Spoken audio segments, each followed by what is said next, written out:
Halloween is probably my favorite holiday. I dress up in a homemade costume, I hand out treats, and I am the life of any All Hallows party. Although I eagerly participate, I refuse to decorate for Halloween. It's my mom's fault. You see, when I was about 15 years old, my mother worked at a local hotel. She was a night shift restaurant manager there. Since she was also a kleptomaniacal pack rat, she took decorations home with her often. Shortly after Halloween, she brought home this ugly decoration. It was a plastic skeleton dressed in a top hat and tails. The skeleton was about the size of a 3-year-old child.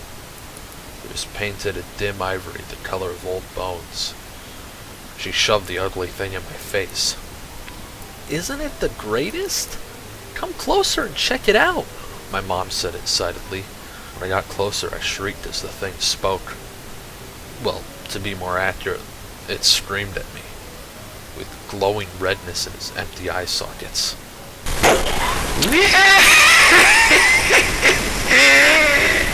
Happy Halloween! Turned out the skeleton had a battery pack in it that powered 2 red LEDs and a speaker hidden in its skull. Real funny, Mom. Scare your kid out of 10 years of her life. I asked her to take the batteries out of the pack. She did so, snickering at her joke, and placed the skeleton in a display alcove directly across from our front door. As the months passed, she dressed Mr. Bones, yes, she named the stupid thing, in different accessories for the holidays. Indian headband on his top hat for Thanksgiving, a fake white beard for Christmas, a glittery bow tie for New Year's. At random, she would put the batteries in again to give me a scare when I got home from school. "Mom, take the batteries out again." "I didn't put them back in, honey." She was laughing as she said it, which gave proof to her lie. I hated her pranks. My mom left me home alone a lot at night. It came with her job as a night manager. I dealt with it by playing video games or reading as late as I wanted and eating junk food I had hidden in my room. That didn't always help though, as sometimes I got this feeling. I would say it was just paranoia, but anyone who has experienced it would never say just paranoia. That makes it seem smaller than it feels. Your mouth goes dry and no amount of drink makes it feel better. Your stomach keeps doing this strange roll to the side. Your breath becomes shorter, and all you think about is how stupidly easy it would be for someone to get into your place and make short, bloody, violent use of you.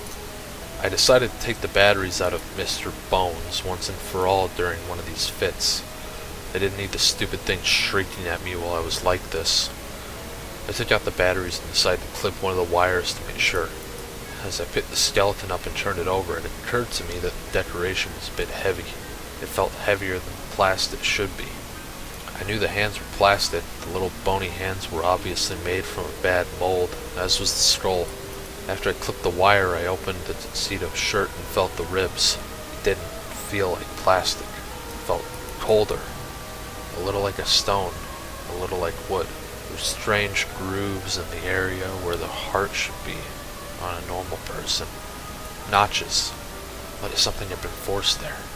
I had never felt bone, but those ribs felt like how I imagined bone would. I quickly buttoned the shirt back up on the doll and flung it into the alcove. I was going to head to bed, now, and tell Mom about this in the morning. Maybe we could take the doll to the police or give it a proper burial. I turned to head upstairs. It was said quietly. Not screamed this time. My head whipped around. Light came from the eye holes of the doll's skull, beaming red at the ceiling. After I had clipped its cables, taken out the batteries. What the fuck? I didn't wait for an answer. I ran upstairs to my room and locked the door. I left all the lights on and refused to come out until morning. My mother promised she'd take care of the doll. I never saw it again after that. I don't know if she took it to the cops or just threw it away.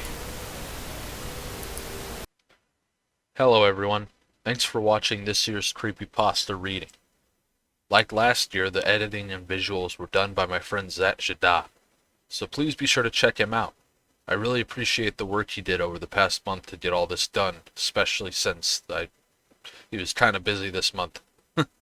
If you want to check out last year's video, it'll be linked in the description below.